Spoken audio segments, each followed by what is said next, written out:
मुझे भली भांति धोकर मेरे अधर्म दूर कर और मेरा पाप छुड़ाकर मुझे शुद्ध कर। शनिवार 29 मार्च 2025। आज के मनन के लिए मैंने आप ही के लिए चुना है यिर्मयाह अध्याय 30 और उसका 19वां वाक्य। तब उनमें से धन्य कहने और आनंद करने का शब्द सुनाई पड़ेगा, मैं उनका वैभव बढ़ाऊंगा और वे थोड़े ना होंगे। आपका दिन आशीषित हो। जब परमेश्वर अपने लोगों का पुनर्निर्माण करता है तो वह उन्हें महान और शक्तिशाली बनाता है। आइए इस वाक्य पर मनन करते हैं। आज की सुबह का विषय है उन्हें पराक्रमी बनाना। यिर्मयाह नबी के ये 3 अध्याय 30 से 32 तक इजराइल के लोगों के लिए आशा के अध्याय हैं। 30 अध्याय से पूर्व इजराइल के लोगों को उनकी पीड़ा के बारे में बताया गया था, लेकिन इन अध्यायों में परमेश्वर के लोगों का पुनर्निर्माण के बारे में बताया गया है। और यह विशेष वाक्य बताता है किस प्रकार से परमेश्वर ने उन्हें दर्द और पीड़ा में से गुजरने दिया। वे दास बन गए थे और उनका अस्तित्व ही समाप्त हो गया था और वे शून्य हो गए थे, लेकिन अब परमेश्वर उन्हें इस प्रकार से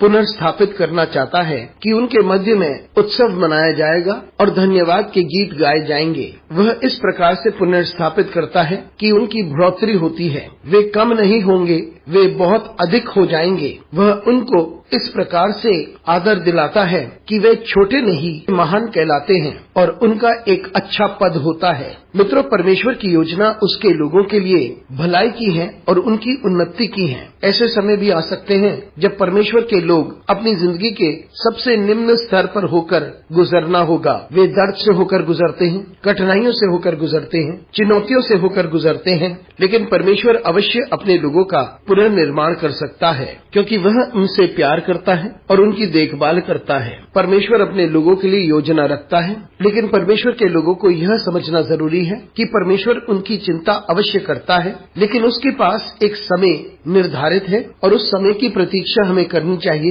परमेश्वर की सामर्थ और ताकत पर भरोसा करते हुए जिनका कोई अस्तित्व नहीं है, उन्हें वे बलशाली बनाता है। जो तुच्छ समझे जाते हैं उन्हें सम्मान और आदर मिलता है। परमेश्वर ये कर सकता है जब हम उसे निहारते हैं, जब हम उसे निहारते हैं। अनुग्रहकारी परमेश्वर स्वर्गीय पिता, तुझे धन्यवाद देते हैं, तेरी स्तुति करते हैं और तेरी महिमा करते हैं। हमारी सहायता कर परमेश्वर कि हम इस बात को समझ सकें कि तू हमारी जिंदगी को परिवर्तित करता है। यीशु मसीह के नाम से मांगते हैं, आमीन।